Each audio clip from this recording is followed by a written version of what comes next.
阿弥陀佛，大家好。我们今天又在线上见面。我们将昨天的上师5个功德已经完整的解说完了。今天接下我们要再继续讲述上师所应具备的另外5种功德。那第6种功德是什么呢？叫做精复。所谓的精复，就是说这位师父或是上师，他必须精通教法。这个教法是我们佛陀所说的法、正法、三论、三藏。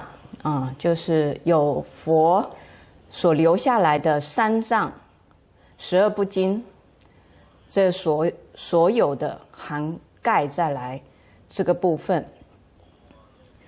那他呢，必须要精通三藏所有的论点或经典，能够把我们现在世人或是一般还没有学佛者的颠倒的知见，能够透由深入经论来拨乱导正，把颠倒的见解把它呢导入正见正知。所以这是第6种殊胜的功德，叫精通教法。那第7种功德，它必须要有觉真。所谓的觉真，就是证悟实相。最好的这个师父呢，他所能证悟的实相，是必须能够了悟透彻人无我以及法无我这种境界的，这是最高的一个标准的哈。那其次呢，如果真的不能够如实透彻通达人无我与法无我实相的师父呢，他也至少要能够透过佛陀所言的经教来了悟所谓的空性，通达这个实相，对我们弟子来开示这个佛法。这个是第7种殊胜的功德，叫做证悟实相。那第8种殊胜的功德是师父呢，他必须要善于说法，叫善说。善于说什么法呢？这个法不是你喜欢听的世间8法，这个法是佛陀所言的正知正见，传承无误的法教，不是他自创的，他是必须引经据典的，把佛陀所告诉我们的三法印、四圣谛、8正道、12因缘等等等等，这种不管是佛典也好，论典也好，这些的法教它非常的能够很圆融，而且能观机斗教的给予弟子这样子的法类，让弟子们能够得到这个透彻真实的佛法。这是第8种功德，他必须善于说法。那再来第9种功德呢，是悲身。在经典它是叫悲身，那我们白话就说他需要有个大悲心。他这个大悲心呢，是把所有一切的众生以及他的弟子呢放在最前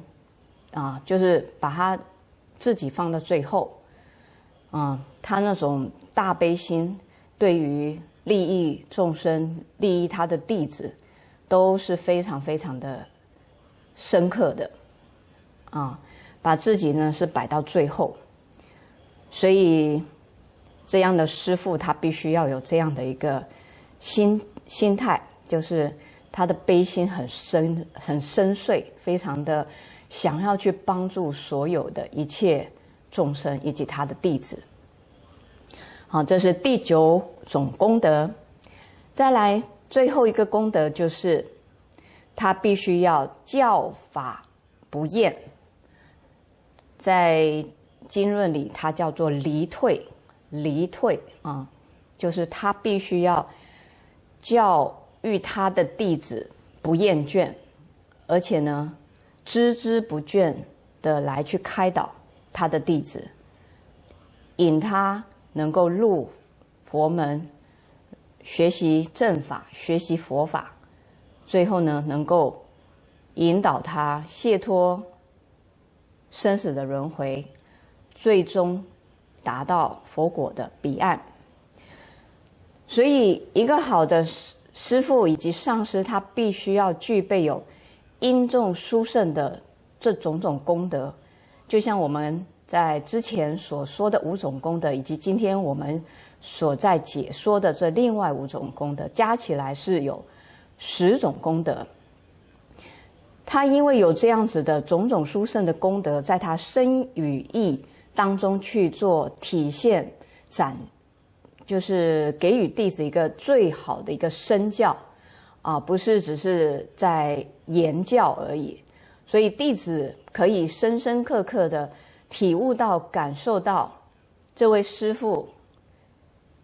上师给予他非常好的引导能够依他的不同的根性来做对他说法，来对他做教授那他最后能够把弟子呢就是引入真正的佛法最后能够趋向佛道。所以呢在冈波巴大师的解脱庄严宝鬘论，他有一个教言，他说上师或是这位师父，他是必须具备有3种德相。第一，他是要断除对此生的贪着就是他不会因为说他对他的弟子，因为这一位弟子他的比较有财力，他就会对他说比较多的法类。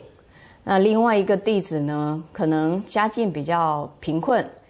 没有办法有很大的供养他就可能会有所分别。他不会这么做，他一定是一视同仁的对所有他的弟子去循循善诱，去对他说法引导所以这是很重要的。所以不能有太多的世间八法人轻我疏这种的一个分别念他必须要是平等舍，非常平等心的。那第二点呢，他是必须要有大智，能导引他人入道。他会依他的弟子的程度，他的根器来次第的去给予教授，符合弟子他所能够接受的法教，同时呢也和弟子的心意与法相结合，这才是一个大智能的上师或是师父。那最后呢，第3点，他必须以大悲悯不舍弟子，就是说他必须要有对弟子的一个大悲心就是一位好的师父，他即使牺牲自己的生命，他也绝不让弟子堕入恶道的这种大悲心。所以他总是念之在之的去教授着弟子啊，不让他能够在这当中呢偏离的方向，这是非常重要的啊。那今天我们已经把这个上师师父需要具备的标准的10种德相，我们已经概括的说明结束了。那在下一个视频呢，我还想和各位做一个分享。所谓一位善知识或是上师，他是必须要有什么样的一个标杆啊，统括？他是善知识的含义为何？他有什么种类？然后他有没有亲近的传承？还有弟子依止的方式或是方法啊，弟子相的标准。我们去依止了一位师长，我们自己学佛的弟子相又是什么样的标准？最后呢，依止师父以及上师的种种殊胜功德又有什么呢？那我们可以在之后一起来这个部分做一个交流。那今天非常欢喜，我们把这个上师10项殊胜的功德来做一个圆满的解说。希望这一个能够利益到各位。那也希望呢，在生生真上的现世以及来世当中，各位都能够寻找到亲近的上师尊，永不离师父、上师、师长来做一个佛法的学习那最后呢，能够利益所有6道的有情。那谢谢